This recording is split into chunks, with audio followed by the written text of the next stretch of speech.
everyone, welcome back to the Yeoman Homesteader. I'm Greg, and today I'm going to be putting a new floor in my home office. For those that don't know, I'm a software engineer by trade, and I work from home every day of the week, and I spend at least 8 hours, usually more, in my home office every day. So I'm just trying to improve it and make it look a little better, and I thought I'd share the project and progress that needs to be made, and I'll show you what I have to work with. So here's my home office, and as you can tell, the first step in this project is going to be getting all this stuff out of the way so that I can put the floor in. Now, I don't want to take my desk apart, so what I'm hoping is I can scoot it all the way over against the wall here and be able to work half the room, scoot the desk back over, and finish the other half. The floor that's in here, as you can tell, is it's the old tile floors like the school buildings used to have in them. And this floor is probably 60 years old, or close to it. So I have my laminate flooring over here against the wall. It's been acclimating for quite a while now. It's been stored flat, so it should be good to go. Obviously I have a lot of stuff to move out of the way. After I get everything out of here, next up I'll be taking all the baseboards off, and then I will lay the first row and we'll go from there. Okay, so I've got stuff moved out of the way. I covered up my desk to protect the electronics from sawdust, and as you can see, I've got my saw set up. Got other tools that I'll need. And my baseboard heat is actually a boiler system, and the end caps were actually all the way down on the tile, so I had to take those off.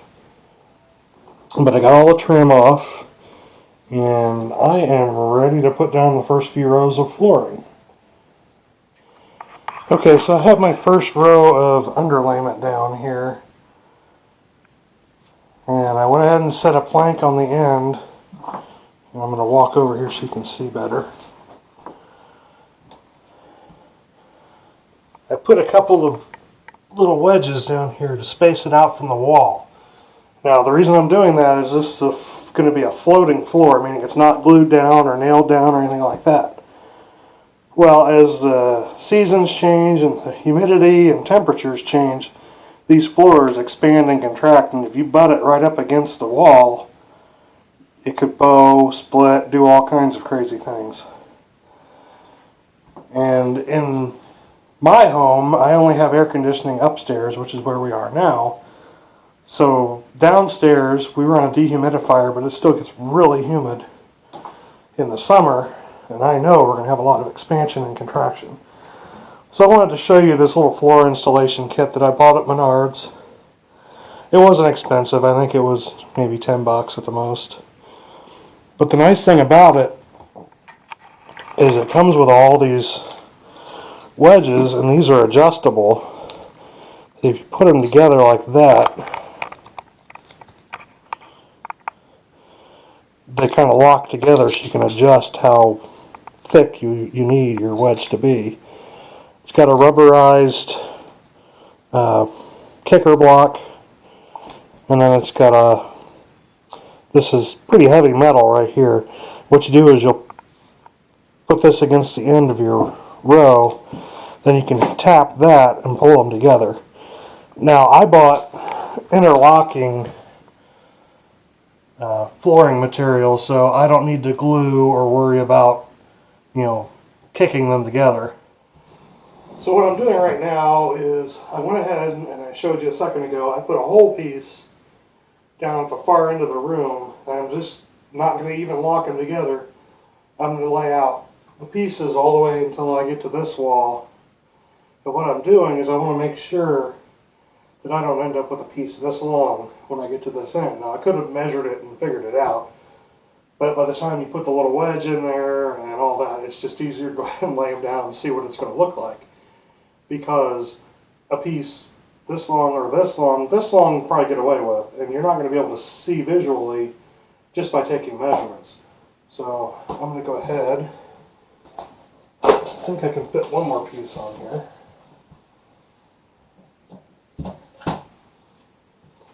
Yeah, so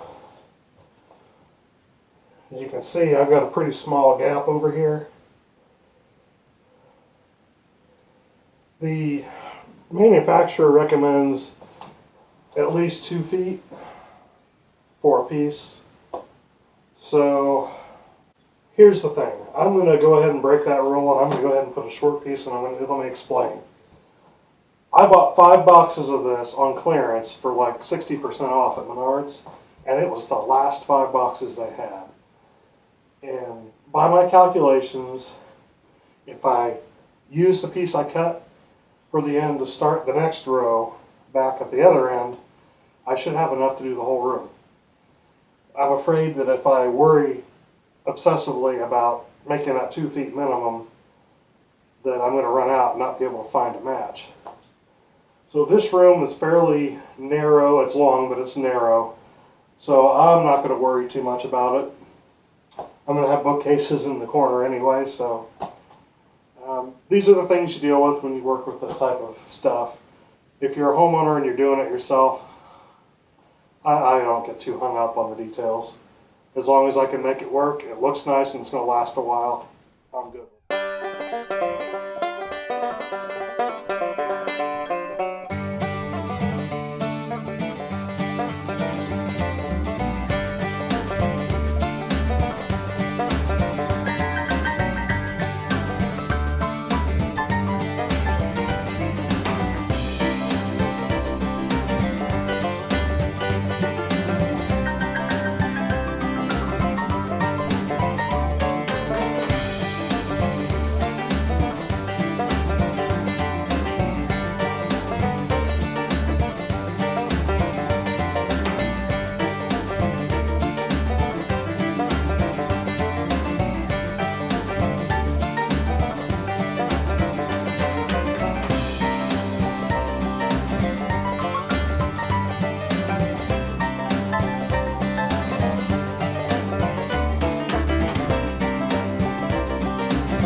Okay, now I've put down 5 rows, and to a point where I'm going to have to move my desk over, and I should be able to get a couple more rows in, then I'm going to have to move the saw and everything else over to the other side.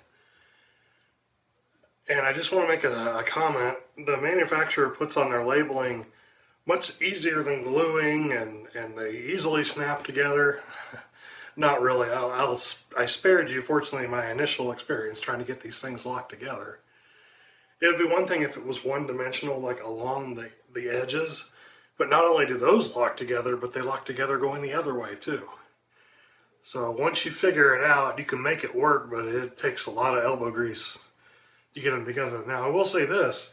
They look good and they fit really well together because of that locking system, so I can't really complain about that. So here's where we stand after those 5 rows I was just talking about. The extra cartons of flooring I use for counterweight because you have to bend up. As you interlock each section, you have to bend up the previous one to get them to fit together. So that's why I have the extra weight on there. Of course, I moved my office chair over here so I can take a break. I took all the spacers out. Okay, hey guys. So with the help of my good wife, this room is now complete. And I will give you the grand tour of this in a second, but I wanted to cover a few things. First of all, I ended up having to take the door jambs off. I had to trim about 1/4 of an inch off the bottom of each side. Outside of that, we lucked out. We we didn't have to rip any pieces. As it turns out, the way the measurement of the floor landed, we were able to get pretty close to that outside wall without having to cut anything. As you can see, I got all the trim back on. I do need to shave a little bit off the bottom of the door so it'll cross that threshold. I haven't done that yet. I can have a couple more bookcases in the corner here. But all in all, I'm really happy with the way this project turned out. It's really comfortable to work in here now. And to be honest, I think it echoes a little less in here with this, with the foam underlayment underneath it. So, you know, one of the neat things when we took the trim off around the door, what I discovered is the paneling that's in here does not go all the way over the door jamb. So eventually when I want to replace this door, and I can go get a pre-hung door and shim it out and everything without tearing up any drywall or anything, because if you'll look across the hall there, this house has bullnose drywall around the doors. Basically, they put the doors within the framing and then drywalled over it. So it's going to be really hard to put a pre-hung door in there without tearing up the drywall. And those bullnose joints probably go out 4 to 6 inches from the edge with wire mesh. So I ran into that downstairs on the front door when we replaced it. But I think I'll wrap up this video, and if this was helpful to you in any way, or you'd like to see more, please like this video and click subscribe. Thank you.